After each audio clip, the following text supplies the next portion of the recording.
السلام عليكم ورحمة الله وبركاته. الحمد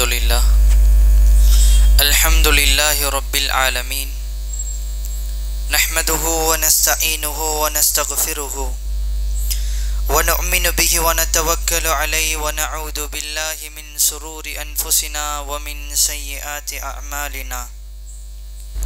من يهده الله فلا مضل له ومن يضلله فلا هادي له، وأشهد أن لا إله إلا الله وأشهد أن محمدا عبده ورسوله. أما بعد، وقال الله تعالى في القرآن الكريم: يا أيها الذين آمنوا اتقوا الله حق تقاته ولا تموتن إلا وأنتم مسلمون. يا أيها الناس اتقوا ربكم الذي خلقكم من نفس واحدة وخلق منها زوجها وبث منهما رجالا كثيرا ونساء، واتقوا الله الذي تساءلون به والأرحام إن الله كان عليكم رقيبا. يا أيها الذين آمنوا اتقوا الله وقولوا قولا سديدا يصلح لكم أعمالكم ويغفر لكم ذنوبكم، ومن يطع الله ورسوله فقد فاز فوزا عظيما. أما بعد، وقال نبينا صلى الله عليه وسلم: إن أصدق الحديث كتاب الله، وخير الهدي هدي محمد صلى الله عليه وسلم، وشر الأمور محدثاتها، وكل محدثة بدعة، وكل بدعة ضلالة، وكل ضلالة في النار. أما بعد، சர்வ புகழும் புகழ்ச்சியும் என்னையும் உங்களையும் படைத்து பரிபாலித்து கொண்டிருக்கக்கூடிய ஏகவல்லோன் அல்லாஹுக்கே உரித்தாகட்டும். வார்த்தைகளில் சிறந்தது அல்லாஹுடைய வார்த்தை என்றும், வழிகாட்டுதலில் சிறந்தது எம்பெருமானார் தூதர் ஸல்லல்லாஹு அலைஹி வஸல்லம் அவர்களது வழிகாட்டுதல் என்றும், காரியங்களில் மிக மிக கெட்டது மார்க்கத்தின் பெயரால் புதுமைகளை உண்டாக்குவது. ஒவ்வொரு புதுமைகளும் வழிகேடுகள், ஒவ்வொரு வழிகேடுகளும் நாளைக்கு மறுமையுடைய நாளில் மனிதனை நரகில் இட்டு செல்லும் என்பதாக நபி ஸல்லல்லாஹு அலைஹி வஸல்லம் அவர்களது பாசறையில் வளர்ந்த சஹாபாக்களுக்கு போதித்து எச்சரித்ததை நான் எனக்கும் உங்களுக்கும் போதித்தவனாக எச்சரித்தவனாக இந்த உரையை ஆரம்பம் செய்கிறேன். அல்ஹம்துலில்லாஹ். அல்லாஹுவினுடைய ஒரு மாபெரும் அருள், இந்த ரமலானினுடைய மாதத்தில் இரவு தொழுகைகளை முடித்துவிட்டு அல்லாஹுவும் அவனது தூதரும் கற்று தந்திருக்கக்கூடிய இந்த மார்க்கத்திலிருந்து ஒரு சில விடயங்களை கற்று அதனூடாக சுவனத்தை அடைய வேண்டும் என்ற உயர்வான நோக்கத்தில் இந்த இடத்தில் ஒன்று சேர்ந்திருக்கிறோம். எந்த எண்ணத்திற்காக நாம் ஒன்று சேர்ந்திருக்கிறோமோ அந்த எண்ணத்தை வல்லவன் ரஹ்மான் பரிபூர்ணமாக எம் அனைவர் மீதும் தந்தருள வேண்டும். அல்லாஹுவினுடைய நல்லடியார்களே, இந்த உலகத்தினுடைய வாழ்வின் சுழற்சியில் அல்லாஹு தஆலா ஒரு சில நியதிகளை வைத்திருக்கிறான். அந்த நியதியில் ஒன்றுதான், அல்லாஹு தஆலா இந்த உலகத்தை படைத்த நாள் முதல் உலகம் அழியும் நாள் வரையிலும் எம்முடைய பார்வைக்கு அப்பால் இருக்கக்கூடிய மலக்குமார்களை அல்லாஹு தஆலா இந்த உலகத்தில் நடமாட செய்து கொண்டே இருப்பான். மலக்குமார்கள் இந்த ஒட்டுமொத்த உலகத்தையும் உலா வந்து கொண்டே இருப்பார்கள். எந்த இடத்தில் அல்லாஹுவை பற்றி பேசப்படுமோ, எந்த இடத்தில் மார்க்கத்தை பற்றி பேசப்படுமோ அந்த இடத்தில் அப்படியே அவர்களும் அமர்ந்து அந்த மார்க்கத்தினுடைய உரையை கேட்டுக்கொண்டு கற்றுக்கொண்டு அது முடிந்தவுடன் அந்த இடத்திலிருந்து விடை பெற்று விடுவார்கள். அதைத்தான் அல்லாஹுவினுடைய தூதர் ஸல்லல்லாஹு அலைஹி வஸல்லம் அவர்கள் சொன்னார்கள், அல்லாஹுவை பற்றி பேசக்கூடிய இடத்தில் மலக்குமார்கள் ஒன்று சேருவார்கள். ஹஃபத்துஹுமுல் மலாயிகா, அந்த இடம் மலக்குமார்களால் சூழப்பட்டிருக்கும். மலக்குமார்களினுடைய இறக்கைகளில் நாம் எல்லாம் அமர்ந்த நிலையில் இருந்து கொண்டிருக்கிறோம். வனஸலத் அலைஹிமுஸ் ஸகீனா, அந்த இடத்தின் மீது அல்லாஹு தஆலா அமைதி இறக்குகிறான். அல்லாஹுவினுடைய அருள் முழுவதும் நிறைந்த இடமாக அந்த இடம் மாறுகிறது என்பதாக அல்லாஹுவினுடைய தூதர் சொன்னதன் அடிப்படையில் இந்த இடத்தில் வந்தோம், சென்றோம், கலைந்தோம் என்று இல்லாமல் இதனூடாக எங்களினுடைய வாழ்க்கையில் என்னென்ன படிப்பினங்களை நாம் எடுத்துக்கொண்டு எம்முடைய வாழ்க்கையில் மாற்றத்தை அடைந்தால் அல்லாஹ் சுவனத்தை தர தயாராக இருக்கிறான் என்பதை எண்ணி இந்த உரை வெறுமனே கேட்கும் சத்தமாக இல்லாமல், சொல்லும் செய்திகளாக மாத்திரம் இல்லாமல், வாழ்க்கையில் மாற்றத்தை ஏற்படுத்தக்கூடிய ஒரு உரையாக இருக்க வேண்டும் என்ற பிரார்த்தனையை பிரார்த்தித்தவனாய், அல்லாஹுவினுடைய நல்லடியார்களே, இன்றைய இந்த உரையினுடைய தலைப்பு வாழ்க்கையின் யதார்த்த நிலை. இந்த உலகத்தினுடைய யதார்த்தம் என்ன? சாதாரணமாக நீங்களும் நானும் இந்த உலகத்தை பார்க்கக்கூடிய விதம் எப்படி இருக்கிறது? இந்த உலகத்தில் நான் நன்றாக படிக்க வேண்டும், நல்ல வேலைகளை வாங்கி நல்ல பயணிக்க வேண்டும், நல்ல பணம் ஈட்டக்கூடிய உத்தியோகத்தில் நான் அமர வேண்டும், என்னுடைய வாழ்க்கையை இந்த உலகத்தில் 4 நபர்கள் பேசும்படி இந்த உலகத்தினுடைய செல்வத்தாலும் மதிப்பாலும் நான் உயர்ந்த நிலையில் இருக்க வேண்டும். அதற்கிடையில் அல்லாஹ் ரசூல் சொன்ன அமல்களை அவ்வப்போது செய்து வாழ்ந்து மரணிக்க வேண்டும் என்பதுதான் எங்களினுடைய யதார்த்தமான ஒரு வாழ்க்கையாக இருக்கிறது. ஆனால் இந்த உலகத்தினுடைய யதார்த்தமான ஒரு வாழ்க்கையை அல்லாஹ்வினுடைய தூதர் எப்படி வாழ்ந்தார்கள், எப்படி நினைத்து வாழ்ந்து கொண்டிருந்தார்கள்? அல்லாஹ் திருமறையில் இந்த உலகத்தை பற்றி பேசும் பொழுது என்னென்ன செய்திகளை சொல்லுகிறான் என்பதை இன்றைய உரையினூடாக நீங்களும் நானும் கற்றுக்கொள்ள தயாராக இருக்கிறோம். அல்லாஹ்வினுடைய நல்லடியார்களே, அல்லாஹ்வினுடைய குர்ஆன் பேசுகிறது, இலமு இன்னமல் ஹயாத்தி துன்யா லஅபுன் வலஹுன் ஸீனத்துன் வதகாஃபுரும் பைனகும். அல்லாஹ் சொல்லுகிறான், இலமு மனிதர்களே நீங்கள் அறிந்து கொள்ளுங்கள், இன்னமல் ஹயாத்தி துன்யா இந்த உலக வாழ்வை என்பது லஹுன் வலஇபுன் வீண் விளையாட்டும் அற்ப இன்பமுமே அன்றி வேறு கிடையாது. இந்த உலகத்தினுடைய யதார்த்தமான ஒரு நிலை எப்படி என்று சொன்னால், ஒரு விவசாயி தன்னுடைய விவசாய நிலையத்தில் விவசாயம் செய்கிறான். ஒரு நாள் அவனினுடைய விவசாய பூமியில் பயிர்களை எல்லாம் இட்டுவிட்டு பார்க்கிறான், அது பச்சை பசுமையான நிலையில் இருக்கிறது, அதனூடாக எனக்கு அறுவடை கிடைக்கும் என்ற ஒரு நல்லெண்ணத்தில் அந்த இடத்தை விட்டு விடைபெறுகிறான். அடுத்த நாள் வந்து பார்க்கிறான், அந்த இடம் முழுவதும் விளைச்சல் நிலமெல்லாம் குலைந்த நிலையில் காணப்படுகிறது. அடுத்த நாள் வந்து பார்க்கிறான், அதையும் தாண்டி அந்த முழு நிலங்களும் சீர்குலைந்த நிலையில் மாறிவிடுகிறது. இதுதான் உலகத்தினுடைய சுழற்சி. உலகம் என்றால் இப்படித்தான், ஒரு நாளைக்கு சரியான முறையில் இருக்கும், இன்னொரு நாள் எனக்கு பிடித்ததை போன்று இருக்காது. வாழ்க்கையில் எல்லா நாளும் வசந்தமான நாளாக மாறிவிடும், வாழ்க்கை முழுவதும் வெற்றியானதாகவே இருக்கும். நான் சொல்லும் இடமெல்லாம் வெற்றியை தவிர எதையும் நான் காணக்கூடாது என்ற எண்ணம் எங்களினுடைய உள்ளத்திலிருந்து முதலில் தூரகமாக வேண்டும்.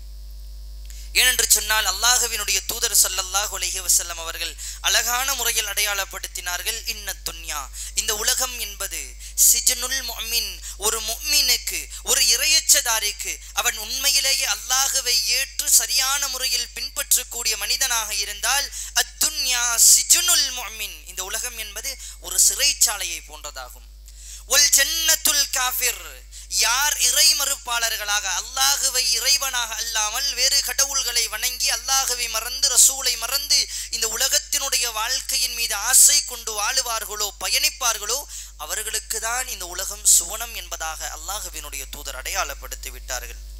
என் அன்பின் ஈமானி உறவுகளை, அல்லாஹுவினுடைய நல்லடியார்களே, நபி ஸல்லல்லாஹு அலைஹி வஸல்லம் அவர்கள் அல்லாஹுவினுடைய குர்ஆன் அதிகமாக இறக்கப்பட்டு நபி அவர்கள் அந்த மரணத்தினுடைய விளிம்பில், அந்த மரண தருவாயில் இருக்கும் பொழுது மார்க்கம் முழுவதுமாக பூர்த்தி செய்தவுடன் அந்த காலகட்டத்தில் அல்லாஹ்வினுடைய தூதர் என்ன செய்தார்கள் என்று சொன்னால், ஒரு இடத்தில் அமர்கிறார்கள். ஒரு சஹாபி அறிவிக்கக்கூடிய ஹதீஸ், ஜலஸ ரசூலுல்லாஹி ஸல்லல்லாஹு அலைஹி வஸல்லம் அலா மிம்பரின், நபி ஸல்லல்லாஹு அலைஹி வஸல்லம் அவர்கள் மிம்பரில் அப்படியே உட்காருகிறார்கள். வஜலஸ்னா ஹவுலஹு நாங்களும் நபி ஸல்லல்லாஹு அலைஹி வஸல்லம் அவர்களை சுற்றி அமர்ந்திருந்தோம். ஃபகால நபி ஸல்லல்லாஹு அலைஹி வஸல்லம் அவர்கள் சொன்னார்கள், இன்னமா அகாஃபு அலைக்கும், இன்னமா அகாஃபு அலைக்கும் உங்களிடத்தில் நான் மிக அதிகமாக பயப்படுவது எதை தெரியுமா? இந்த உலகத்தினுடைய நபி ஸல்லல்லாஹு அலைஹி வஸல்லம், இன்னமா அகாஃபு அலைக்கும் மின் பஅதி, நான் இந்த உலகத்திலிருந்து விடை பெற்ற பிறகு, நான் மரணித்த பிறகு உங்களிடத்தில் நான் அதிகம் பயப்படுவது எதை தெரியுமா? நீங்கள் அல்லாஹ்விற்கு இணை வைத்து விடுவீர்கள் என்று பயப்படவில்லை. நீங்கள் மார்க்கமல்லாத காரியத்தை செய்து நீங்கள் காஃபிராக மாறிவிடுவீர்கள், மதம் மாறியவர்களாக மாறிவிடுவீர்கள் என்று நான் பயப்படவில்லை. எனக்கு பிறகு உங்களிடத்திலிருந்து நான் அதிகம் பயப்படக்கூடிய ஒரு விடயம் என்னவென்று சொன்னால், மா யுஃப்தஹு லகும் மின் ஸீனத்தின் வ ذكرத் துன்யா, இந்த உலகத்தினுடைய செல்வம் உங்களுக்கு மத்தியில் அதிகமாக விரித்து காட்டப்படும். அந்த செல்வத்தில் நீங்கள் மூழ்கி இந்த உலகத்தினுடைய மோகத்தில் மாட்டிக்கொள்வீர்கள் என்றுதான் என்னுடைய மரணத்திற்கு பிறகு உங்களிடத்தில் நான் அதிகமாக பயப்படுகிறேன் என்று அல்லாஹ்வினுடைய தூதர் ஸல்லல்லாஹு அலைஹி வஸல்லம் அவர்கள் சொன்னார்கள். என் அன்பின் ஈமானிய உறவுகளை, அல்லாஹ்வினுடைய நல்லடியார்களே, ஏன் தூதர் ஸல்லல்லாஹு அலைஹி வஸல்லம் அவர்கள் மிகப்பெரிய எந்த ஒரு பாவத்தையும் அடையாளப்படுத்தவில்லை? நீங்கள் இணை வைத்து விடுவீர்கள், நீங்கள் விபச்சாரம் செய்து விடுவீர்கள், நீங்கள் மது அருந்து விடுவீர்கள், இன்ன பிற மார்க்கம் தடுத்த எல்லா காரியங்களையும் செய்து நீங்கள் குற்றவாளிகளாக மாறிவிடுவீர்கள் என்று நான் பயப்படவில்லை. என்னுடைய வாழ்க்கையில் அகாஃபு அலைக்கும், உங்களிடத்திலிருந்து நான் அதிகமாக பயப்படுவது, மிக கடுமையாக பயப்படுவது, உங்களுக்கு மத்தியில் இந்த உலகம் திறந்து காட்டப்படும், இந்த உலகத்தினுடைய செல்வத்தின் மீது மோகம் கொண்டு இந்த உலகத்திற்கு நீங்கள் அடிமையாக மாறிவிடுவீர்கள் என்பதை நினைத்துதான் நான் அதிகமாக பயப்படுகிறேன் என்பதாக அல்லாஹ்வினுடைய தூதர் சொன்னார்கள். என் அன்பின் ஈமானிய உறவுகளை, அல்லாஹ்வினுடைய நல்லடியார்களே, இங்கு இருக்கக்கூடிய ஏராளமான எங்களினுடைய எண்ணம் நாளைக்கு மறுமையில் அல்லாஹ்விடத்தில் சுவனத்தை அடைய வேண்டும் என்ற நோக்கத்தை தாண்டி இந்த உலகத்தில் நான் செல்வத்தோடு வாழ வேண்டும், நல்ல குலம் கோத்திரத்தை தாண்டி பொருளாதாரத்தால் நான் உயர்ந்த நிலையை அடைய வேண்டும் என்ற எண்ணம் தான் எங்களினுடைய அதிகமான நபர்களினுடைய உள்ளத்தில் இருக்கிறது. சஹாபாக்களினுடைய வாழ்க்கை எங்களை எல்லாம் ஆச்சரியப்படுத்தும். நபி ஸல்லல்லாஹு அலைஹி வஸல்லம் இன்னொரு இடத்திலும் சொன்னார்கள், இன்ன துன்யா ஹதுரத்துன் வ ஹதீரத்துன், இந்த உலகம் என்பது பசுமையானதுதான், செல்வ செழிப்பானதுதான். வ இன்னல்லாஹ தஆலா முஸ்தக்லிஃபுக்கும் ஃபீஹா, அல்லாஹ் தஆலா இந்த உலகத்தில் உங்களை பிரதிநிதிகளாக ஆக்கி இருக்கிறான். ஃபஇன்னஹு யன்துரு, இந்த உலகத்தில் நான் உங்களிடத்தில் ஒரு சில விடயங்களை பயப்படுகிறேன் என்று சொல்லிவிட்டு அல்லாஹ்வினுடைய தூதர் சொன்னார்கள், ஃபத்தகுத் துன்யா, இந்த உலகத்தை நீங்கள் பயந்து கொள்ளுங்கள். ஃபத்தகுத் துன்யா, இந்த உலகத்தை நீங்கள் பயந்து கொள்ளுங்கள் என்று அல்லாஹ்வினுடைய தூதர் அடையாளப்படுத்தினார்கள். என் அன்பின் ஈமானிய உறவுகளை, இந்த உலகத்தை நான் ஏன் பயப்பட வேண்டும்? இந்த உலகத்தை பயந்து நான் எதனை என்னுடைய வாழ்க்கையில் சாதிக்கப் போகிறேன்? அல்லாஹ்வினுடைய நல்லடியார்களை, சஹாபாக்களினுடைய வாழ்க்கையில் அபூ ஹுரைரா ரலியல்லாஹு அன்ஹு அவர்கள், எம் அனைவருக்கும் அவரினுடைய பெயரை சொன்னால் தெரியும், அதிகமான ஹதீஸுகளை அறிவித்த ஒரு சஹாபியில் முதன்மையானவர் அபூ ஹுரைரா ரலியல்லாஹு அன்ஹு அவர்கள். எமக்கு நினைக்கும் பொழுது அப்படியே ஒரு தோற்றம் வரும். எம்முடைய கண்களில் பார்ப்பதற்கு நல்ல செல்வ செழிப்போடு இருப்பார்கள், நல்ல செல்வாக்கான நிலையில் இருப்பார்கள். அப்படிப்பட்டவர் தான் அபூ ஹுரைரா ரலியல்லாஹு அன்ஹு அவர்கள் என்று எங்களினுடைய எண்ணத்தில் அவரினுடைய ஹதீஸை படிக்கும் பொழுது, அவர் அறிவித்த செய்திகளை பார்க்கும் பொழுது தெரியும். ஆனால் அவரினுடைய உண்மையான வரலாறு என்ன தெரியுமா? அபூ ஹுரைரா ரலியல்லாஹு அன்ஹு அவர்கள் பல ஹதீஸுகளை அறிவித்திருந்தாலும் அவர்களது வாழ்க்கையில் அதிகமாக எளிமையில் தான் கழித்தார்கள். மிகவும் எளிமையான வாழ்க்கையை தான் நேசித்து வாழ்ந்தார்கள். ஒரு முறை பசியினுடைய உச்சகட்டத்தை அடைகிறார்கள். எந்த அளவிற்கு என்று சொன்னால், சஹாபாக்களில் ஏழ்மையான சஹாபாக்களை பார்த்து அல்லாஹ் குர்ஆனில் சொல்லுவான், லில் ஃபக்ரா இல்லதீன உஹ்சிரு ஃபீ சபீலில்லாஹி லா யஸ்ததிஊன தர்பன் ஃபில் அர்த். ஒரு சில சஹாபாக்கள் ஏழ்மையாக இந்த உலகத்தில் அதிகமான சஹாபாக்கள் வாழ்ந்தார்கள். அந்த சஹாபாக்களை பற்றி அல்லாஹ் குர்ஆனில் சொல்லும்போது எப்படி சொல்லுவான் தெரியுமா? அவர்கள் அடிப்படையில் ஏழைகளாக இருப்பார்கள், செல்வ செழிப்புகள் இருக்காது, பணம் இருக்காது, பொருளாதாரம் இருக்காது. ஆனால் அவர்களை தெரியாத ஏதோ ஒரு மனிதர், புதிதாக ஒருவர் அந்த சஹாபாக்கள், ஏழ்மையான சஹாபாக்களை பார்த்தால், இவர் நல்ல செல்வ செழிப்போடு உள்ளவரோ, இவரிடம் நல்ல பொருளாதாரம் இருக்கிறதோ என்று நினைக்கக்கூடிய அளவிற்கு அவர்களினுடைய வாழ்க்கையை அழகாக்கி கொள்ளுவார்கள். ஏழ்மையாக இருந்தாலும் வெளியில் தன்னை பணக்காரர்களை போன்று காட்டிக் கொள்வார்கள்.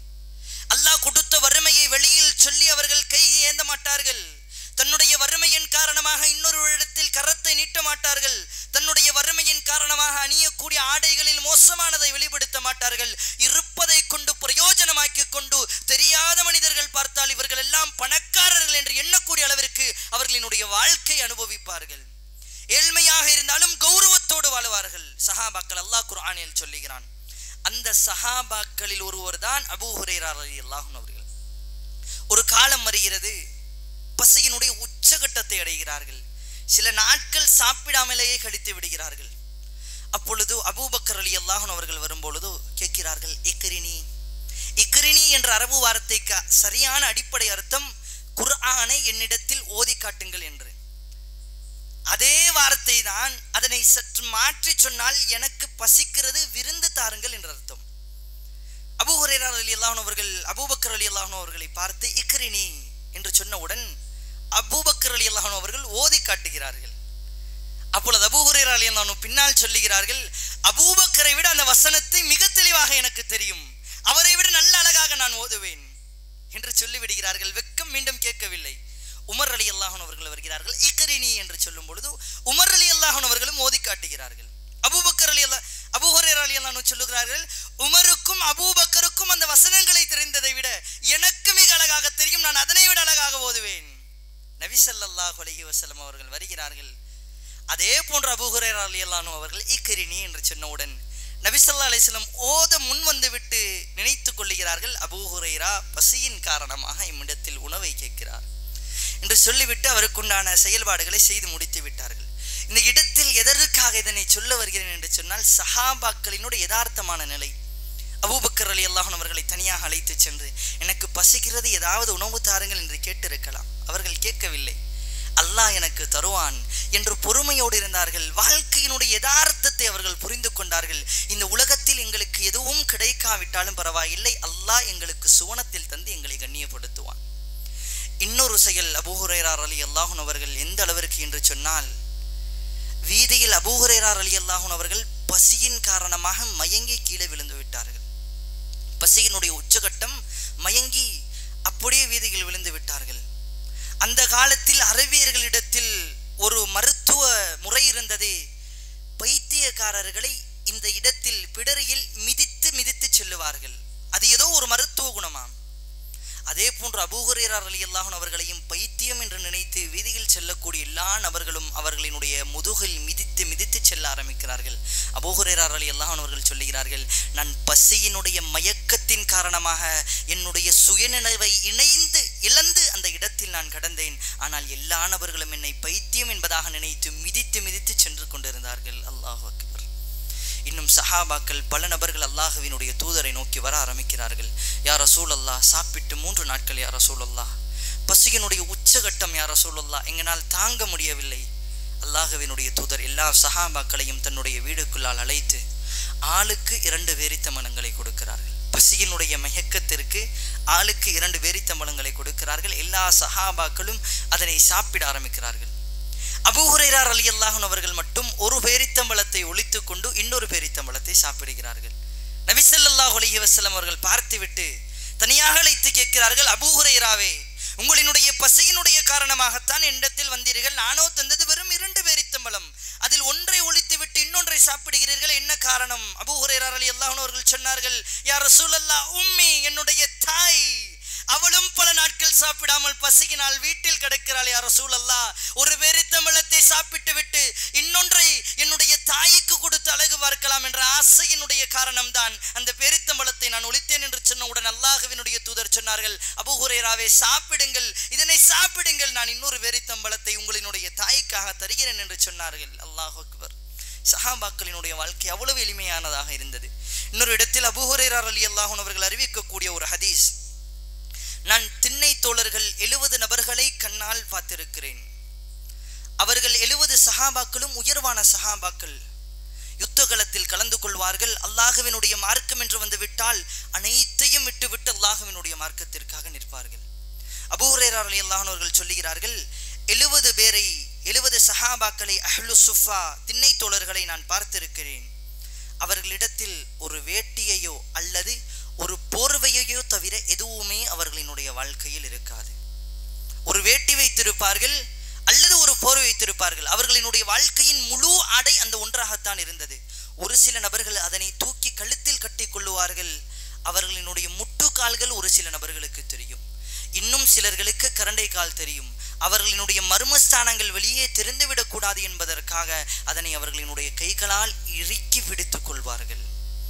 சஹாபாக்களினுடைய யதார்த்தமான, அவர்கள் இந்த உலகத்தை எப்படி பார்த்தார்கள் என்று சொன்னால், இந்த உலகத்தை எப்படி அல்லாஹ்வினுடைய தூதர் பார்க்க வேண்டும் என்று சொன்னார்களோ அந்த அடிப்படையில் பார்த்தார்கள்.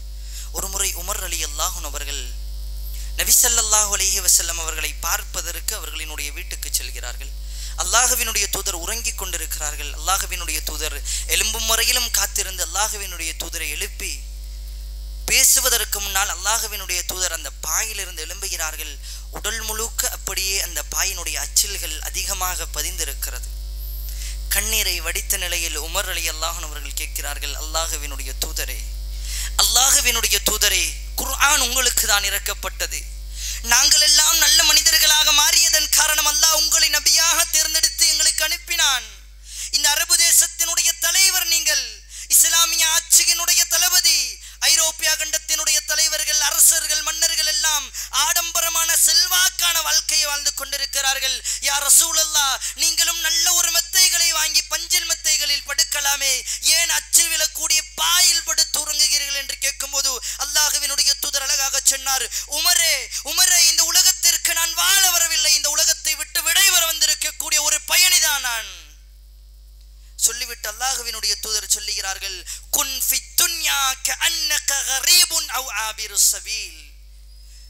குன் ஃபித் துன்யா, உமரே குன் ஃபித் துன்யா, இந்த உலகத்தில் நீங்கள் இருந்து விடுங்கள், கஅன்னக கரீபுன், ஒரு துறவியை போன்று இருந்து விடுங்கள், எந்த ஒரு எதிர்பார்ப்பும் இல்லாத ஒரு மனிதனை போன்று வாழுங்கள். இல்லை என்று சொன்னால் கஅன்னக கரீபுன் அவ் ஆபிருஸ் சபீல், அப்படியே வாகனத்தில் பயணிக்கக்கூடிய ஒரு பயணியை போன்று ஆகிவிடுங்கள். என்ன உதாரணத்தை சொல்கிறார்கள் தெரிகிறதா? நான் ட்ரெயினிலோ அல்லது பஸ்ஸிலோ வாகனத்தில் வெளியூருக்கு பல மைல்கள் கடந்து பயணிக்கிறேன். சென்று கொண்டிருக்கும் பொழுது நல்ல குளிர்ந்த காற்றுகள் வீசும். அந்த காற்றை அப்படியே கடந்து செல்லுவேன்.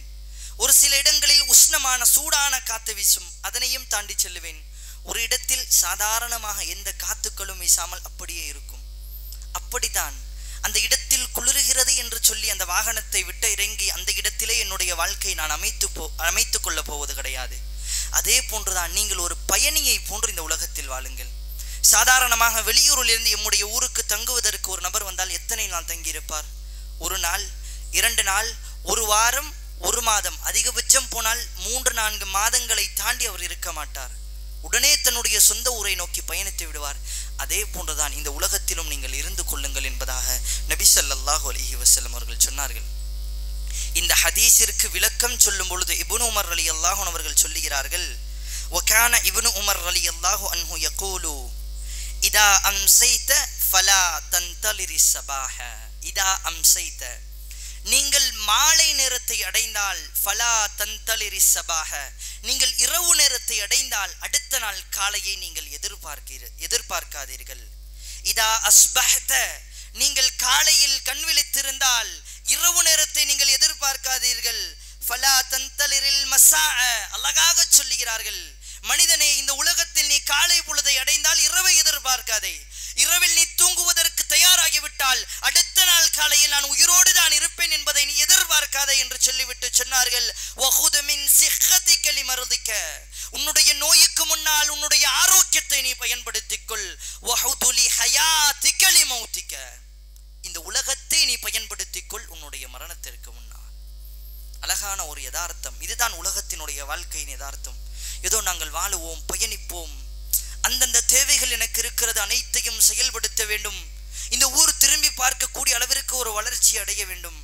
அல்லாஹ்வினுடைய தூதர் இந்த உலகத்திற்கு உதாரணமாக என்ன சொன்னார்கள் தெரியுமா? அப்படியே ஒரு குச்சியை எடுத்து ஒரு கட்டிடத்தை வரைந்தார்கள். ரெக்டாங்கிளினுடைய வடிவத்தில் ஒரு கட்டிடத்தை வரைந்தார்கள்.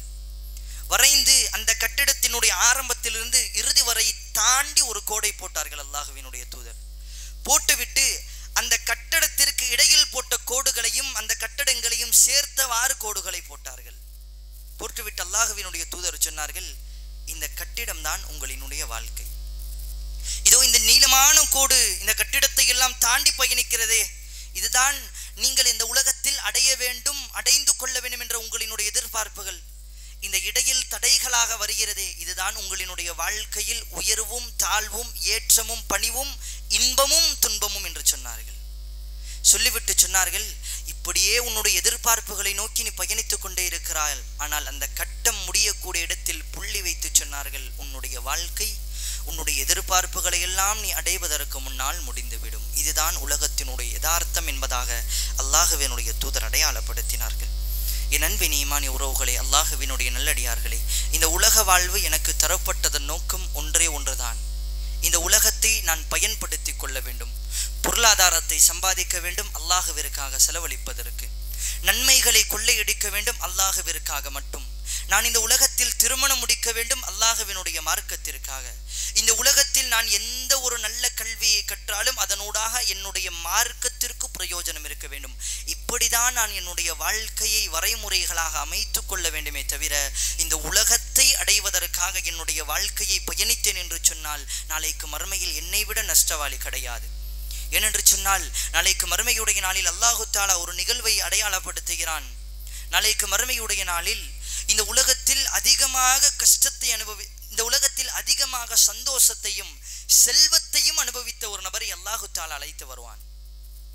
நரகத்தில் அவனை ஒரு முக்கி எடுத்து அப்படி அந்த மனிதனை நிற்க வைத்து அந்த மனிதனிடத்தில் கேட்பான், அந்த மனிதன் இந்த உலகத்தில் எப்படி வாழ்ந்தவன் என்று சொன்னால் நல்ல பொருளாதாரத்தை ஈட்டியவன், நல்ல செல்வத்தோடு இருந்தவன், அல்லாஹ்வை மறந்துவிட்டு மார்க்கத்தை மறந்துவிட்டு என்னென்ன மார்க்கம் தடுத்த காரியமெல்லாம் இருக்குமோ பணத்தை கொண்டும் பொருளாதாரத்தை கொண்டும் தன்னுடைய முழு வாழ்க்கையையும் இன்பத்திலேயே கழித்தவன். தன்னுடைய செல்வத்தின் உயர்வின் காரணமாக அவனை அல்லாஹு தஆலா நாளைக்கு மறுமையில் கொண்டு வந்து நரகத்தில் ஒரு முக்கி எடுத்து அந்த மனிதனை பார்த்து கேட்பான், மனிதனே, இந்த உலகத்தில் நீ இன்பங்களை அனுபவித்திருக்கிறாயா, சந்தோஷமான வாழ்க்கை அனுபவித்திருக்கிறாயா என்று கேட்கும்போது அந்த மனிதன் சொல்லுவான், அப்படி எந்த நினைவுகளும் எனக்கு கிடையாது என்று. அல்லாஹு அக்பர். நினைத்து பாருங்கள், தன்னுடைய வாழ்நாள் முழுக்க செல்வத்தை கொண்டு இன்பத்தில் மட்டுமே கழித்த அந்த மனிதன் நாளைக்கு மறுமையின் நரகத்தில் அல்லாஹ் முக்கி எடுத்தவுடன் சொல்லுவான், நான் உலகத்தில் வாழ்ந்த ஞாபகமே எனக்கு கிடையாது, நான் செல்வத்தை அனுபவிக்கவில்லை, நான் சந்தோஷமாக இருக்கவில்லை, நான் ஆடம்பரமான வாழ்க்கையை வாழவில்லை என்பதாக நாளைக்கு மறுமையில் ஒரு மனிதன் கதறுவான் என்பதாக அல்லாஹ்வினுடைய தூதர் அடையாளப்படுத்தினார்கள். அதே போன்ற ஒரு மனிதன் நாளைக்கு மறுமையுடைய நாளில் இந்த உலகத்தில் மிகவும் துன்பத்தை அடைந்து கஷ்டத்திலேயே வாழ்க்கையை கழித்து சுவனவாசியாக நாளைக்கு மறுமையில் வருவான். அல்லாஹ் அந்த மனிதனை எடுத்து சுவனத்திற்குள்ளால் அனுப்பிவிட்டு உடனே வெளியே எடுத்து விடுவான். எடுத்து அந்த மனிதனிடத்தில் கேட்பான், மனிதனே, இந்த உலகத்தில் நீ கஷ்டமான வாழ்க்கையை அனுபவித்திருக்கிறாயா, துன்பத்தை அனுபவித்ததுண்டா, இந்த உலகத்தினுடைய இன்னலான சூழல்களில் நீ மாட்டியிருக்கிறாயா என்று கேட்டவுடன் அந்த மனிதன் என்ன சொல்லுவான் தெரியுமா? ஒரு சில நொடிகள் கூட சுவனத்திற்குள்ளால் சென்று வந்திருக்க மாட்டான். அல்லாஹ் அப்படி விட்டு விட்டு எடுத்து விடுவான். அந்த மனிதன் சொல்லுவான், யா அல்லாஹ், இந்த உலகத்தில் வாழ்ந்த ஞாபகமே கிடையாது, வல்லாஹி அல்லாஹ்வின் சத்தியமாக இல்லை என்று சொல்லுவான். இந்த உலகத்தினுடைய யதார்த்தம் எவ்வளவுதான், அவன் எவ்வளவு செல்வத்தோடு வாழ்ந்தாலும் செழிப்போடு வாழ்ந்தாலும் எவ்வளவு துன்பத்தில் வாழ்ந்தாலும் ஒரு நாள் வரும், நாளைக்கு மறுமையினுடைய நிலையை பார்த்துவிட்டு இந்த உலகத்தில் வாழ்ந்த ஒரு நிமிடம் கூட எங்களுக்கு ஞாபகம் இல்லாத சூழல் வந்துவிடும். இந்த உலகத்தினுடைய யதார்த்த வாழ்வு இதுதான், இதனை நீங்கள் உணர்ந்து கொள்ளவில்லை என்று சொன்னால் நாளைக்கு மறுமையில் கட்டாயமாக கை செய்தப்படுவோம். ஐநேர தொழுது அல்லாஹ்வை வணங்கி மார்க்கத்தை சரியான முறையில் பின்பற்று, சுன்னா இதுதான், சுன்னாவை விட்டு வந்தால் மார்க்கத்தில் அல்லாஹ் தஆலா குற்றம் பிடித்து விடுவான் என்று இந்த உலகத்தில் சொல்லும் பொழுது அதனை எல்லாம் புறம் தள்ளி பார்க்கிறோம். இந்த உலகத்தினுடைய நவநவீன கலாச்சாரத்திற்கு அடிமையாகி நீங்களும் நானும் வாழ்ந்து கொண்டிருக்கிறோம். எனக்கென்று ஒரு தனி ஸ்டைல் வேண்டும், என்னை பார்த்தால் இவன் ஸ்டைலாக இருக்கிறான் என்று சொல்ல வேண்டும் என்ற இருமாப்பான எண்ணத்தோடு வாழ்ந்து கொண்டிருக்கிறோம். அல்லாஹ் குர்ஆனில் சொல்லுகிறான், இன்னல்லாஹ ஜமீலுன், அல்லாஹ் அழகானவன், யுஹிப்புல் ஜமால், அல்லாஹ் அழகை விரும்புகிறான். எங்களை நாங்கள் அழகுபடுத்திக் கொள்ள வேண்டும், ஆடம்பரம் படுத்திக் கொள்ளக்கூடாது. நாங்கள் பார்ப்பதற்கு அழகாகத்தான் இருக்க வேண்டும், ஸ்டைலாக இருக்கக்கூடாது. இரண்டிற்கும் வேறுபாடு இருக்கிறது. நம்முடைய சமூகத்தினுடைய மிகப்பெரிய சீரழிவு என்ன தெரியுமா? சமூகத்தினுடைய வாலிபர்கள் வெட்டக்கூடிய முடியினுடைய ஸ்டைல்கள். நஊது பில்லாஹ்.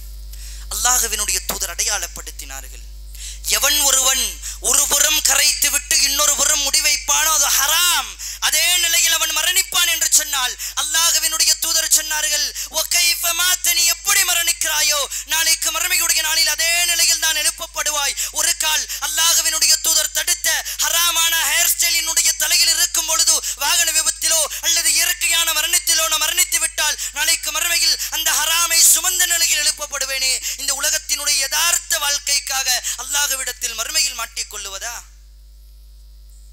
அல்லாஹ்வினுடைய நல்லடியார்களே, எம்முடைய வாலிபர்கள் அதிகமாக யோசித்து பாருங்கள். எம்மோடு சென்ற ரமலானில் இருந்த எத்தனை வாலிபர்கள் இன்று எங்களோடு இல்லை? எத்தனை வாலிபர்கள், வருடத்திற்கு ஒரு வாலிபர் வாகன விபத்தில் நீங்களும் நானும் இழந்து கொண்டுதானே இருக்கிறோம். அவன் நல்லவனா கெட்டவனா, குணத்தால் நல்லவனா, செயலி, அதெல்லாம் நமக்கு தேவையில்லை. ஆனால் ஏதோ ஒருவர் வாலிபர் மரணித்து கொண்டுதானே இருக்கிறார். அந்த ஜனாசாவில் நிற்கும்போது பணிவோடு நிற்கிறோமே, உள்ளத்தில் பயம் வருகிறதே. அந்த தொழுகைக்கு செல்லும் பொழுது கூட்டம் கூட்டமாக வாலிபர்கள் சொல்லுகிறோமே, ஆனால் ஏன் எங்களினுடைய வாழ்க்கையில் மாற்றத்தை கொண்டு வர முடியவில்லை? திணிக்கிறார்கள், இதுதான் ஸ்டைல், இது செய்வதுதான் ஃபேஷன் என்று திணிக்கிறார்கள். என்னுடைய சமூகத்திடத்தில் நம் அனைவரும் மாட்டி தத்தளித்துக் கொண்டிருக்கிறோம். இந்த உலகத்தினுடைய யதார்த்தத்தை பற்றி இமாம் ஷாஃபி ரஹிமஹுல்லாஹ் அழகாக சொல்லுவார்கள், தஸவ்வது மினத் தக்வா, தஸவ்வது மினத் தக்வா. மனிதனே, உங்களினுடைய இறையச்சத்தை நீங்கள் அதிகப்படுத்திக் கொள்ளுங்கள். உங்கள் மறுமையினுடைய வாழ்க்கைக்காக உங்களினுடைய கட்டுச்சாதனத்தை நீங்கள் கட்டிக்கொள்ளுங்கள். இதா ஜன்னல் லைலு ஹல் தஈஷு இலல் ஃபஜ்ர், இதா ஜன்னல் லைல், இரவு உங்களை சூழ ஆரம்பித்து விட்டால், ஹல் தஈஷு இலல் ஃபஜ்ர், காலை பொழுதை நீங்கள் அடைவீர்களா? கேள்வி கேட்கிறார். அந்த கவிதையினூடாக கேள்வி கேட்கிறார். இந்த இரவு உங்களை சூழ ஆரம்பித்து விட்டால் அடுத்த நாள் காலை பொழுதை நீங்கள் அடைவீர்களா? நபி ஸல்லல்லாஹு அலைஹி வஸல்லம் அவர்கள் ஒரு முறை அபூ தர்தா ரலியல்லாஹு அன்ஹு அவர்கள் தன்னுடைய பயணத்திற்காக கட்டுச்சாதனங்களை கட்டி வாகனங்களை தயார் செய்து கொண்டிருக்கிறார்.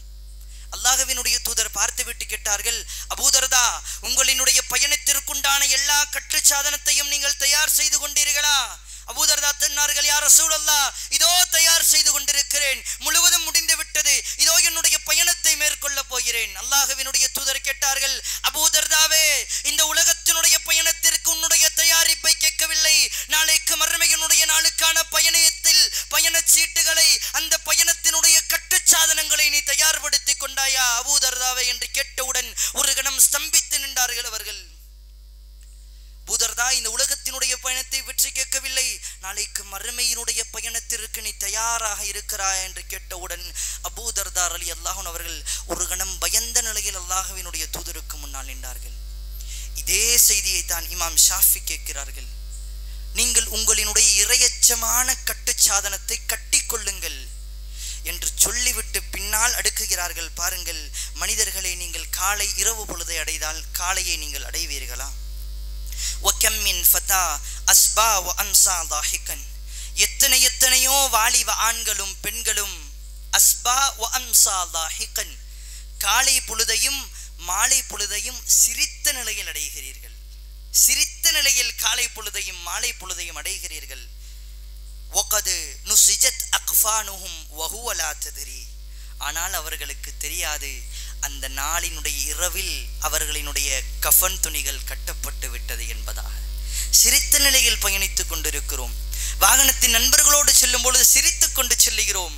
சந்தோஷமாக வீட்டை விட்டு கிளம்புகிறோம். தோளில் தட்டிய வண்ணம், கையில் தட்டிய வண்ணம் சிரித்து கொண்டு பயணிக்கிறோம். ஆனால் அவர்களுக்கு தெரியாது அவர்களினுடைய கஃன் துணியை அல்லாஹ் தயார் செய்து வைத்திருக்கிறான் என்பதாக. இன்னும் சொல்லுகிறார்கள், வகம் மின் சிகாரின் யுர்தஜா தூல உமூரிஹிம், எத்தனையோ சிறிய குழந்தைகள் இந்த உலகத்தில் வரவேற்கப்படுகிறது. அவர்களினுடைய தாய் அணைக்கும் பொழுது தந்தை அந்த குழந்தையை வாங்கும் போது 1000 கனவுகளோடு யோசிக்கிறார். என்னுடைய குழந்தையை இன்ஜினியர் ஆக்க வேண்டும், என்னுடைய குழந்தையை டாக்டர் ஆக்க வேண்டும், என்னுடைய குழந்தையை சிறந்த விளையாட்டு வீரனாக்க வேண்டும், என்னுடைய குழந்தை பொருளாதாரத்தாலும் வாழ்வியலினாலும் உயர்ந்த நிலையை அடைய வேண்டும் என்ற 1000 கனவுகளோடு அந்த குழந்தைகள் இந்த உலகத்தில் வரவேற்கப்படுகிறது. வகது உதுகிலல் அஜ்சாமுஹும் ظுல்மத்தல் கபரி, ஆனால் அந்த தாய் தந்தையர்களுக்கு தெரியாது அந்த குழந்தைக்கு எதிர்பார்க்கக்கூடிய அந்த எதிர்பார்ப்புகள் எல்லாம் நடைபெறுவதற்கு முன்னால் அது குழந்தையிலேயே மரணித்து கபருக்குள்ளால் புதைக்கப்பட போகிறது என்பதை அந்த தாய்மார்கள் அறிய மாட்டார்கள். இன்னும் சொல்லுகிறார்கள், வகம் மின் அரூஸின் வகத் ஸய்யனூஹா லிஸௌஜிஹா, எத்தனையோ மணப்பெண்கள் தங்களை அலங்கரித்துக் கொள்ளுகிறார்கள் தன்னுடைய கணவன்மார்களை சந்தோஷப்படுத்த வேண்டும் என்பதற்காக. தன்னை தயார் செய்கிறார்கள் தன்னுடைய கணவனுக்கு தன்னை அழகாக காட்ட வேண்டும் என்பதாக. ஆனால் அந்த பெண்களுக்கு தெரியாது அந்த இரவு வருவதற்கு முன்னால் அவர்கள் எல்லாம் மரணிக்க போகிறார்கள் என்பதாக. இன்னும் சொல்லுகிறார்கள், வகம் மின் ஸஹீஹின் மாத மின் கைர இல்லின், அழகான ஒரு செய்தி. வகம் மின் ஸஹீஹின், எத்தனையோ ஆரோக்கியமான நபர்கள், உடல் ஆரோக்கியத்தோடு இருக்கிறார்கள், திடகாத்திரத்தோடு இருக்கிறார்கள். பார்க்கக்கூடிய எல்லா நபரும் சொல்லுகிறார்கள், இவரெல்லாம் 100 வயதை தாண்டி மரணிப்பார், 120 வயது வரையிலும் வாழுவார், ஆரோக்கியமாக இருக்கிறார்கள் என்று. எத்தனையோ ஆரோக்கியமான நபர்களை இந்த உலகத்தில் பார்க்கிறோம். ஆனால் அவர்கள் திடீர் என்பதாக எதிர்பாராத மரணம் வந்து மரணித்து விடுகிறார்கள். இதுதான் இந்த உலகத்தினுடைய யதார்த்தம். இன்னும் சொல்லுகிறார்கள், வகம் மின் ஷகீமின் ஆசன், வகம் மின் ஷகீமின், எத்தனையோ நோயாளிகள், வகம் மின் மரீதின், எத்தனையோ நோயாளிகள் மருத்துவமனைகளில் இருக்கிறார்கள். கேன்சர் நோயினால், இன்ன பிற மிகப்பெரிய நோயினால் பாதிக்கப்பட்டு இன்று மரணித்து விடுவாரோ, நாளை மரணித்து விடுவாரோ, இன்னும் 1 மாதம் தான் அவருக்கு தேதி குறிக்கப்பட்டு காலம் வாழுவதற்கு வாய்ப்பே இல்லை. ஆக்சிடென்ட்டில் அவனுடைய இதயம் சிதைந்து விட்டது, மூளை குலைந்து விட்டது, இவன் எல்லாம் மரணித்து விடுவான் என்று எத்தனையோ நபர்களை நீங்கள் அடையாளப்படுத்துகிறீர்கள். ஆனால் அவர்களினுடைய நோய் முழுவதையும் குணம் செய்து அல்லாஹு தஆலா அவர்களை ஆரோக்கியமாக வாழ வைக்கிறானா இல்லையா? இதுதான் உலகத்தினுடைய யதார்த்தம். அல்லாஹுவினுடைய நல்லடியார்களே, இந்த உலகம் உங்களை ஏமாற்றி விட வேண்டாம். அல்லாஹ் சொல்லுகிறான், வலா தகுர்ரன்னகுமுல் ஹயாத்தித் துன்யா. இந்த உலக வாழ்க்கை உங்களை ஏமாற்றி விட வேண்டாம். உங்களினுடைய காசு பணம் உங்களை ஏமாற்றி விட வேண்டாம். உங்களினுடைய சொகுசான வீடுகள் உங்களை ஏமாற்றி விட வேண்டாம். உங்களது அழகான பெயர்கள் உங்களை ஏமாற்றி விட வேண்டாம். உங்களது மனைவி மக்கள் உங்களை ஏமாற்றி விட வேண்டாம். உங்களினுடைய கணவன்மார்கள் உங்களை ஏமாற்றி விட வேண்டாம். இந்த உலகத்தினுடைய ஆடம்பரமான வாழ்க்கை உங்களை ஏமாற்றி விட வேண்டாம். ஏன் தெரியுமா? மரணித்து விட்டால், நான் ஆணாக இருந்து மரணித்து விட்டால், ஆருயிர் மனைவி என்பதாக பேசினாலும் சரி, நான் மரணித்த 4 மாதங்கள் கழித்து இன்னொருவரை திருமணம் செய்வதற்கு அந்த மனைவி தயாராகிவிட்டாள். பெண் மரணித்து விட்டால் உடனே அந்த ஆண் கணவன் ஒரு சில நாட்களில், ஒரு சில மாதங்களில் தயாராகிவிடுகிறான் அடுத்த பெண்ணை தேடுவதற்கு. குழந்தைகள் எல்லாம் தந்தை மரணித்து விட்டது என்பதாக ஒரு நாள் அழுகிறார்கள், ஒரு வாரம் அழுகிறார்கள், 2 மாதங்கள் அழுகிறார்கள், முடிந்து விடுகிறது. அடுத்து அந்த மனைவிக்கு, அந்த தாயாருக்கு இன்னொரு கணவனை முடித்து விட்டால் அவனை தகப்பன் ஸ்தானத்தில் வைத்து பார்க்க ஆரம்பித்து விடுகிறான். அதைத்தான் அல்லாஹ் சொல்லுகிறான், வலா தகுர்ரன்னகுமுல் ஹயாத்தித் துன்யா. மனிதனே, இந்த உலக வாழ்க்கை உன்னை ஏமாற்றி விட வேண்டாம். இந்த உலகத்தினுடைய சந்தோஷங்கள் உன்னை ஏமாற்றி விட வேண்டாம். இந்த உலகத்தினுடைய வெற்றிகள் உன்னை ஏமாற்றி விட வேண்டாம். இந்த உலகத்தினுடைய எந்த நிலை வந்தாலும் இவை அனைத்தையும் விட சிறந்தது வல் ஆகிரத்து கைரு வ அப்கா. நாளைக்கு மறுமையுடைய நாளில் அந்த நாள் மட்டும்தான் உங்களிடத்தில் சிறந்ததாக மாறும். ஏன் தெரியுமா? நாளைக்கு மறுமையினுடைய நாளில் அல்லாஹு தஆலா ஒரு சில நபர்களை பற்றி பேசுகிறான். யவத்துல் முஜ்ரிம். இந்த உலகத்தில் அல்லாஹுவை மறந்து, மார்க்கத்தை மறந்து, மார்க்கத்திற்கும் அவனுக்கும் எந்த ஒரு தொடர்பும் இல்லாததை போன்று வாழுவான். இந்த உலகத்தில் அவனது நாளைக்கு மறுமையினுடைய நிலை என்ன தெரியுமா? யவத்துல் முஜ்ரிம். இதற்கு அர்த்தம் மனப்பூர்வமாக ஆசைப்படுவான். வெறுமனே ஆசை கிடையாது, மனப்பூர்வமாக ஆசை கொள்ளுவான். யவத்துல் முஜ்ரிமு லவ் யஃப்ததி மின் அதாபி யௌமஇதின் பிபனி. நாளைக்கு மறுமையுடைய நாளில் அந்த அமளித்துமளிகளை எல்லாம் பார்த்துவிட்டு, அந்த நரகத்தை பார்த்துவிட்டு, மலக்குமார்களினுடைய அணிவகுப்பை பார்த்துவிட்டு, அல்லாஹுவை பார்த்துவிட்டு அவன் மனப்பூர்வமாக ஆசை கொள்வான். எப்படி தெரியுமா? யவத்துல் முஜ்ரிமு லவ் யஃப்ததி மின் அதாபி யௌமஇதின் பிபனி. யா அல்லாஹ், இந்த மறுமையில் நான் இப்படி வந்து நிற்கிறேன் என்று சொன்னால் அதற்கு காரணம் நான் பெற்றெடுத்த என்னுடைய குழந்தைகள். யா அல்லாஹ், எந்த குழந்தைகளுக்காக தந்தைமார்கள் வெளிநாட்டில் வாழ்க்கை முழுவதையும் கழிக்கிறார்களோ, இந்த ஊரினுடைய மிக முக்கியமான சீர்கேட்டினுடைய காரணம், திருமணம் முடித்து ஒரு சில ஆண்டுகளில் வெளிநாட்டினுடைய பயணம், தன்னுடைய ஆண் குழந்தைகளை கண்காணிப்பதற்கு தாயை தாண்டி இந்த உலகத்தில் ஒரு ஆண் இல்லை என்ற ஒரு நிலையை இங்கு இருக்கக்கூடிய அதிரையினுடைய எல்லா வெளிநாட்டினுடைய தந்தைமார்களும் உருவாக்கி விட்டார்கள். இதை ஆக்கப்பூர்வமாக இந்த சமூகத்தில் சொல்லிதான் ஆக வேண்டும். எத்தனை வாலிபர்களை இன்று வீதியில் கண்டெடுக்கலாம். போதையினுடைய வஸ்திலும் அசிங்கத்திலும் ஆபாசத்திலும் அல்லாஹ் தடுத்த எந்த காரியத்தை ஏனைய மாதங்களில் செய்வதை அல்லாஹ் தடுத்திருக்கிறானோ, ரமலானினுடைய மாதத்தில் சாதாரணமாக அல்லாஹ் தடுத்த எல்லா காரியத்தையும் என்னுடைய சமூகத்தினுடைய ஆண் வாலிபர்கள் செய்து வாழ்ந்து கொண்டிருக்கிறார்கள். அவனை விசாரித்து பார்த்தால் அவர்களினுடைய தந்தைமார்கள் ஊரில் இல்லை. பிள்ளைகளை கண்டிப்பதற்கு தாயை தாண்டி தந்தை தேவைப்படுகிறார், ஆனால் அவர் ஊரில் இல்லை. அதுதான் யதார்த்தமான உண்மை. இப்படிப்பட்ட தந்தைகள் நாளைக்கு மறுமையில் வந்து நிற்பார்கள். முழுவதையும் குழந்தையினால் இழந்த தந்தைகள். நல்ல தந்தைகளை பற்றி பேசவில்லை. வெளிநாட்டில் இருந்தாலும் தன்னுடைய குழந்தைக்கு மார்க்கத்தை கொடுத்துவிட்டு சரியான அடிப்படையில் வளர்க்கக்கூடிய தந்தைகளும் இருக்கிறார்கள். அவர்களுக்கு அல்லாஹ் அருள் புரியட்டும். அவர்கள் அல்லாத குழந்தைகளை கண்டு கொள்ளாமல் பொருளாதாரத்தை மட்டுமே அனுப்பி சம்பாதித்து வாழ்ந்து கொண்டிருக்கிறார்களே, அவர்களை பற்றி பேசுகிறேன். எல்லோரையும் குற்றம் சொல்லவில்லை. நாளைக்கு மறுமையில் அந்த அடியான் என்ன சொல்லுவான் தெரியுமா? யா அல்லாஹ், நான் நரகத்திற்கு வருவதற்கு காரணம் என்னுடைய குழந்தைகள் தான். சாஹிபத் லிபனி வ உம்மி. அவன் சொல்லுவான், யவத்துல் முஜ்ரிமு லா யுஃப்ததி மின் அதாபி யௌமஇதின் பிபனி வ சாஹிபதிஹி வ அஹி. யா அல்லாஹ், என்னுடைய மனைவிதான் காரணம். அவள் தான் சொன்னாள், வட்டி வாங்கியாவது என்னை வாழவை என்று சொன்னாள். அவளால் தான் நான் நரகத்தில் இருக்கிறேன். இந்த ஊரினுடைய கலாச்சாரம் என்று சொல்லி சொல்லி பெண் வீட்டாரிடத்தில் தங்கி என்னுடைய வாழ்க்கையை அழித்துக் கொண்டேன். அல்லாஹ், நீ சொன்ன கட்டளையை தாண்டி பெண் வீட்டில் தங்கி என்னுடைய வாழ்க்கையை அழித்தேன். யா அல்லாஹ், அவன் கதறுவான் நாளைக்கு மறுமையில். இறுதியாக என்ன சொல்லுவான் தெரியுமா? குடும்பத்தை சொல்லிவிட்டு, மனைவியை சொல்லிவிட்டு, மக்களை சொல்லிவிட்டு, அனைவரையும் அல்லாஹ்விடம் சொல்லிவிட்டு இறுதியாக சொல்லுவான், யா அல்லாஹ், இந்த நரகத்திற்கு நான் வருவதற்கு காரணம் என்னுடைய ஒட்டுமொத்த ஊர்வாசிகளும் தான். அவர்கள் அனைவரையும் தூக்கி நரகத்தில் போடு, எனக்கு மட்டும் சுவனத்தை தந்துவிடு. அல்லாஹ் அக்பர். சுயநலமாக மாறிவிடுவான். சாதாரண சுயநலம் கிடையாது, முழு சுயநலவாதியாக மாறிவிடுவான். இப்படிப்பட்ட நிலையில் இருந்து அல்லாஹு தாலா எங்களை காப்பாற்ற வேண்டும். தயவு செய்து இந்த உலகத்தினுடைய யதார்த்தத்தை புரிந்து கொள்ளுங்கள்.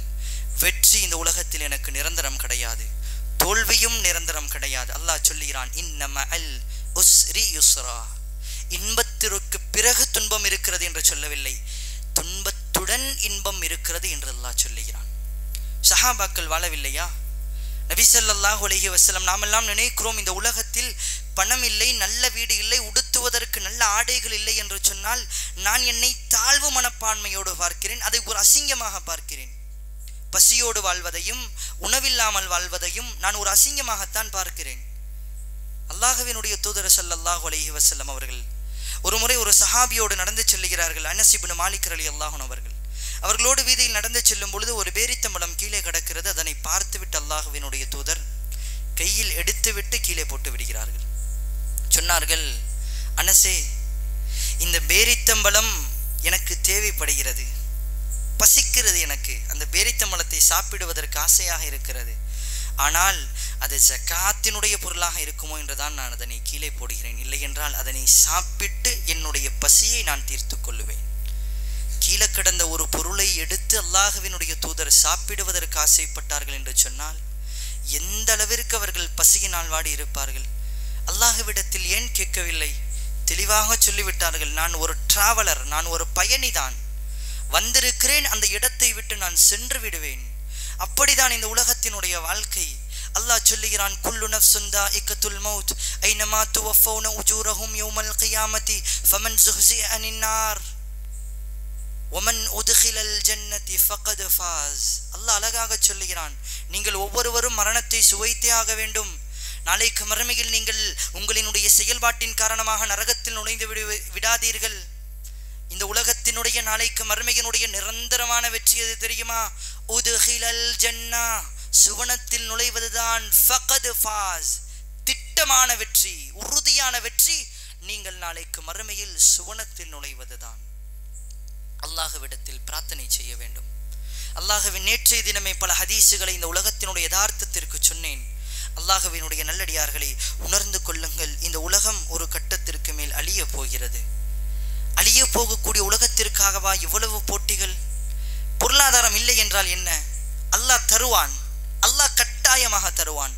உண்மையிலேயே நான் இறையச்சதாரியாக இருந்து ஈமானோடும் உள்ள இறையச்சத்தோடும் இந்த உலகத்தில் பயணிப்பேன் என்று சொன்னால் கட்டாயமாக எனக்குண்டான ரிஸ்கை அல்லாஹ் தருவான்.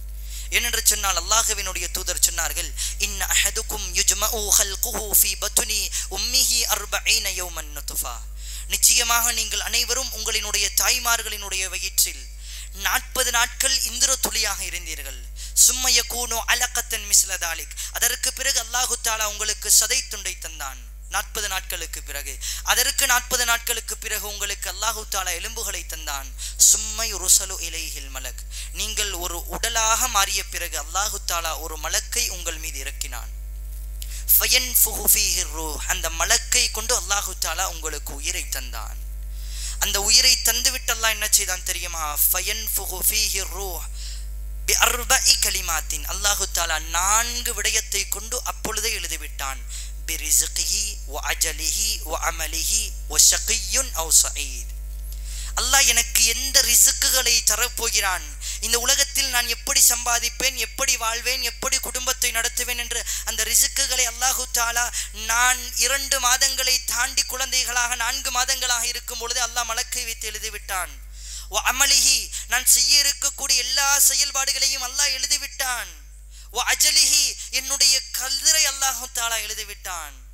வ ஷகிய்யுன் அவ் சஈத், எனக்கு நடக்க போற எல்லா நல்லது தீயது அனைத்தையும் நான் 4 மாத குழந்தையாக என்னுடைய தாயினுடைய வயிற்றில் இருக்கும் போதே அல்லாஹ் எழுதி முடித்து விட்டான். இன்னும் சொல்லுகிறான் அல்லாஹு தஆலா, இந்த உலகத்தில் அல்லாஹு தஆலா முதலாவது பேனாவை படைத்துவிட்டு பேனாவிடம் சொன்னான், கலம் பேனாவே, இந்த உலக படைக்கப்பட்டதிலிருந்து நாளை மறுமை நாள் வரையிலும் நடக்க இருக்கக்கூடிய எல்லா சம்பவங்களையும் நீ எழுதி முடித்து விடு. பேனா உலகம் படைப்பதற்கு 50,000 வருடங்களுக்கு முன்னாலேயே இந்த உலகத்தில் நடக்க இருக்கக்கூடிய எல்லா சகல காரியங்களையும் எழுதி முடித்து விட்டான். உலகத்தினுடைய நியதி முடிந்து விட்டது. இந்த உருண்டோட்டத்தில் என்னுடைய துஆவின் காரணம் அல்லாஹு தஆலா தருவதும் தராமலும், கொடுப்பதும் கொடுக்காமல் இருப்பதும், துன்பத்தை தருவதும் இன்பத்தை தருவதும் எனது ரப் அல்லாஹுதான். என்னுடைய வாழ்க்கையில் நான் யதார்த்தமாக இருக்க வேண்டும். ஒரு குறிக்கோளை வைத்து இப்படி வாழ வேண்டும், இப்படி வாழ வேண்டும், இதை அடைய வேண்டும், அதெல்லாம் இருக்கக்கூடாது. அல்லாஹுவினுடைய மார்க்கத்திற்காக சம்பாதித்து திருமணம் முடித்து குழந்தைகளை பெற்றெடுத்து சுவனத்திற்கு சொந்தக்காரனாக நான் மாற வேண்டும். இந்த எண்ணங்களில் பயணித்து பாருங்கள். உங்களுக்கு வர வேண்டிய உயர்வுகளை அல்லாஹ் தானாக தருவான். இந்த உலகத்தில் அல்லாஹ் செல்வத்தை தந்தான் என்று சொன்னால் அதனை அல்லாஹுவினுடைய மார்க்கத்திற்காக பயன்படுத்தினோம் என்று சொன்னால் அதனூடாக நான் சுவனத்தை அடைவேன். அல்லாஹ் செல்வத்தை தரவில்லையா? சாப்பிடுவதற்கு மட்டும்தான் உணவு கிடைக்கிறதா? 3 வேளைகளை தாண்டி உணவில்லையா? அணிவதற்கு சில ஆடைகள் மட்டும்தான் இருக்கிறதா? வாடகை வீட்டில் தான் இருக்கிறானா? அல்லாஹ் தந்தது அல்ஹம்துலில்லாஹ், போதும் எனக்கு. நபி ஸல்லல்லாஹு அலைஹி வஸல்லம் அவர்களே எதிர்பார்க்கவில்லை. ஒரு முறை சஹாபியோடு நடந்து செல்லும் பொழுது நபி ஸல்லல்லாஹு அலைஹி வஸல்லம் அவர்கள் உஹது மலையை பார்த்து விட்டு சொன்னார்கள், இந்த உஹது மலையளவு எனக்கு தங்கம் தந்தாலும் ஒரு நாளினுடைய இரவு அது என்னை தாண்டுவதை நான் விரும்பவில்லை, கடனுக்காக நான் ஒதுக்கி வைப்பதை தவிர. அல்லாஹுவினுடைய தூதருக்கும் கடன் இருந்தது. கடன் இந்த உலகத்தில் அல்லாஹ் தருவதுதான். அல்லாஹ் மிக இக்கட்டான நிலைக்கு எடுத்து செல்லுவான். காத்திருக்க வேண்டும், பொறுமை வேண்டும். அல்லாஹு தஆலா இப்ராஹிம் அலைஹிஸ்ஸலாம் அவர்களை நெருப்பில் தள்ளி விட்டவர்கள் போகும்போது உளுந்த பிறகுதான் அல்லாஹ் உதவி செய்தான். அந்த சிலைகளை உடைத்து அந்த ஊர் மக்கள் வரும்பொழுது அல்லாஹ் காப்பாற்ற வேண்டியதானே? அந்த வாகனத்தில் கட்டி நெருப்பை நோக்கி தள்ளிவிடும் போது அல்லாஹ் காப்பாற்ற அல்லாஹ் இறுதி வரையிலும் இழுத்து வருவான். அந்த அடியானினுடைய எண்ணத்தை பார்ப்பான். இப்ராஹிம் அலைஹிஸ்ஸலாம் என்ன சொன்னார்கள்? அந்த நெருப்பில் விழும்போதோ, யா அல்லாஹ், நீனே சிறந்த பாதுகாவலனாக இருக்கிறாய், ஹஸ்புன் அல்லாஹு வ நிஅமல் வக்கீல். யா அல்லாஹ், நீயே போதுமானவன், நீயே சிறந்த பாதுகாவலன் என்று சொல்லி நெருப்பில் இருந்தார்கள். நெருப்பிலிருந்து வெளியே வந்தார்கள். ஒரு முடி கூட புசுங்கவில்லை. அல்லாஹ் நெருப்பை மாற்றினான். அல்லாஹ் உள்ளத்தை பார்க்கிறான். இறுதி வரையிலும் உங்களை இழுத்து வருவேன், இக்கட்டான நிலைக்கு கொண்டு வருவேன். நாளை மரணித்து விடலாமா, தற்கொலை, அந்த நிலை வரையிலும் உங்களை கொண்டு வந்தாலும் நீங்கள் ஈமானை இழக்காமல் லா இலாஹ இல்லல்லாஹ்வை நம்பி அல்லாஹ்வினுடைய உதவி எப்படி இல்லை என்னை அடையும் என்ற எண்ணத்தோடு நீங்கள் வாழ்ந்தீர்கள் என்று சொன்னால் கட்டாயமாக உங்களுக்குண்டான ரிஸ்கையும் உங்களுக்குண்டான தேவையும் நான் தருவேன். இன்னும் 1000 நிகழ்வுகளை அடையாளப்படுத்தலாம் அல்லாஹு தஆலா இறுதி கட்டத்தில் உதவி செய்ததை. அதனால் என் அன்பின் ஈமானிய உறவுகளே, இந்த உலகத்தினுடைய யதார்த்தத்தை புரிந்து வாழுங்கள். இந்த உலகத்தினுடைய பயணத்தில் நீங்கள் பயணித்துக் கொண்டே இருங்கள். அல்லாஹுவை மறக்காமல் உங்களுக்கு தேவையானதும் உங்களுக்கு கிடைப்பதும் கட்டாயமாக உங்களை அடைந்தே தரும். அல்லாஹ் ஒன்றை தர நாடிவிட்டால் இந்த உலகமே தடுத்தாலும் யாராலும் அதனை தடுக்க முடியாது. அல்லாஹ் ஒருவன் நாடி இந்த உலகமே தடுக்க வந்தாலும் அல்லாஹுவினுடைய நாட்டப்படி நடந்தே தீரும். அல்லாஹ் தடுத்து விட்டான் என்று சொன்னால் இந்த உலகமே ஒன்று சேர்ந்து செய்ய ஆசைப்பட்டாலும் அதனை செய்ய இயலாது. ஆதலால் இதனை புரிந்து கொள்ளுங்கள். என்னுடைய வாழ்க்கை ஒரு நாள் மரணிக்கப் போகிறேன். அந்த 6 அடி பள்ளத்தாக்கு தான் எனக்கு உண்டான இறுதி கட்ட பயணம். என்னுடைய முதல் நாளைக்கு மறுமையினுடைய வெற்றியின் வீடு கபராகத்தான் இருக்க போகிறது. அந்த கபரில் நான் வெற்றி கொண்டேன் என்று சொன்னால் இன்ஷா அல்லாஹ் இனி வரக்கூடிய எல்லா வாழ்க்கையிலும் வெற்றி பெற்று விடுவேன். உஸ்மான் ரலியல்லாஹு அன்ஹு அவர்கள் சொன்னார்கள், அல் கபுர் அவ்வலும் மின் மனாசிலில் ஆஹிரா. அல் கபுர் அவ்வலும், அந்த கபரினுடைய வாழ்க்கை தான் முதலாவது வீடு. மின் மனாசிலில் ஆஹிரா, மன்னரை வாழ்க்கைக்கு பிறகு நடக்கக்கூடிய எல்லா வீடுகளிலும் முதன்மையானது அதுதான். ஒமன் ஃபாஸ ஃபீஹி, எவர் ஒருவர் அதிலே வெற்றி பெறுகிறாரோ அதற்கு பிறகு வரக்கூடிய எல்லா வாழ்க்கையிலும் வெற்றி பெற்று விடுவார். அல்லாஹ்விடத்தில் 2 துஆக்களை அதிகமாக கேளுங்கள். யா அல்லாஹ், ஒன்று உனது மார்க்கத்திற்காக ஷஹீதாகக்கூடிய வாய்ப்பை தந்துவிடு. இரத்தங்கள் ஓட்டப்பட்டு எதிரிகளால் கொலை செய்யப்படக்கூடிய மரணத்தை தந்து நேரடியாக சுவனத்தை அடைய வேண்டும் என்ற பிரார்த்தனையை செய்யுங்கள். இல்லை என்று சொன்னால் யா அல்லாஹ், நல்ல ஒரு மரணத்தை தந்துவிடு. நான் மரணிக்கும் பொழுதோ மலக்குமார்கள் என்னுடைய அணிவகுப்பை பார்த்து என்னுடைய உள்ளம் குளிரக்கூடிய மரணத்தை தந்துவிடு. என்னுடைய மரணம் எப்படி தண்ணியில் துணியை போட்டு எடுப்பது லேசானதோ அதே போன்று என்னுடைய உயிர் உடலை விட்டு பிரிய வேண்டும். அப்படியான மரணத்தை எனக்கு தாயா அல்லாஹ் என்று அல்லாஹ்விடத்தில் இந்த 2 துஆக்களை கேளுங்கள். ஒன்று, உன்னுடைய மார்க்கத்திற்காகவே வாழ்ந்து உன்னுடைய மார்க்கத்திற்காகவே என்னுடைய உயிர் கொல்லப்பட்டு சாக வேண்டும் யா அல்லாஹ். இல்லை என்று சொன்னால் சிறந்த ஆத்மாக்களினுடைய உயிரை எப்படி கைப்பற்றுவாயோ அதே போன்று எங்களினுடைய உயிரை கைப்பற்று ரஹ்மானே என்ற துஆவை அதிகம் அதிகம் கேட்டவர்களாக. ஆதலால் அல்லாஹ்வினுடைய நல்லடியார்களே, இந்த உலக வாழ்க்கை என்பது இன்பமும் துன்பமும் கஷ்டமும் நஷ்டமும் நிறைந்ததுதான். பொறாமைகளும் போட்டிகளும் பிரச்சனைகளும் அவமானங்களும் முழுவதுமாக என்னை துரத்தி கொண்டே இருக்கும். இதுக்கெல்லாம் மாட்டிக்கொண்டு இந்த உலகத்திற்காக ஓட வேண்டும், மனைவி மக்களுக்காக சம்பாதிக்க வேண்டும், வாழ்க்கையை வெளிநாட்டில் அளிக்க வேண்டும் என்று உங்களினுடைய வாழ்க்கையை வீணாக்கி விடாதீர்கள். அல்லாஹ்வினுடைய மார்க்கத்திற்காக வாழுங்கள். லா இலாஹா இல்லல்லாஹ்வை உள்ளத்தில் சுமந்தவர்களாக, அல்லாஹ்வே எனக்கு பொறுப்பு சாட்டியவனாக நாம் வாழும் காலமெல்லாம் அல்லாஹ்வினுடைய உதவி வந்து கொண்டே இருக்கும். எவ்வளவு பெரிய கஷ்டம் வந்தாலும் ஒரு நாள் நாளைக்கு மறுமையில் அல்லாஹ் என்னை சுவனத்தில் வைத்து அழகு பார்க்க வேண்டும். அப்படிப்பட்ட நல்ல தனி மனிதனாக மாறி நான் முடிக்கக்கூடிய என்னுடைய திருமணமாக இருக்கலாம், நான் முடித்த என்னுடைய மனைவியாக இருக்கலாம், அனைவர்களையும் இஸ்லாமிய மார்க்கத்திற்காக வாழ வைத்து என்னுடைய குழந்தைகள் அனைவர்களையும் இந்த லா இலாஹா இல்லல்லாஹ்வினுடைய பாதையில் பயணிக்க வைக்கக்கூடிய நல்ல மக்களாக இறைவன் எம் அனைவரையும் ஆக்கி அருள வேண்டும். வல்லவன் ரஹ்மான் நாளைக்கு மறுமையில் எப்படி இந்த இடத்தில் ஒன்று சேர்த்தானோ அதே போன்று உயர்வான சுவனத்தில் ஜன்னத்துல் ஃபிர்தௌஸ் என்ற சுவனத்தில் எம் அனைவரையும் வலம் வருவதற்கு வாய்ப்பளிக்க வேண்டும் என்ற பிரார்த்தனையை பிரார்த்தித்தவனாக வ ஆகிரு தஅவானா அல்ஹம்துலில்லாஹி ரப்பில் ஆலமீன். அஸ்ஸலாமு அலைக்கும் வரஹ்மத்துல்லாஹி வபரகாத்துஹு. سبحانك اللهم وبحمدك أشهد أن لا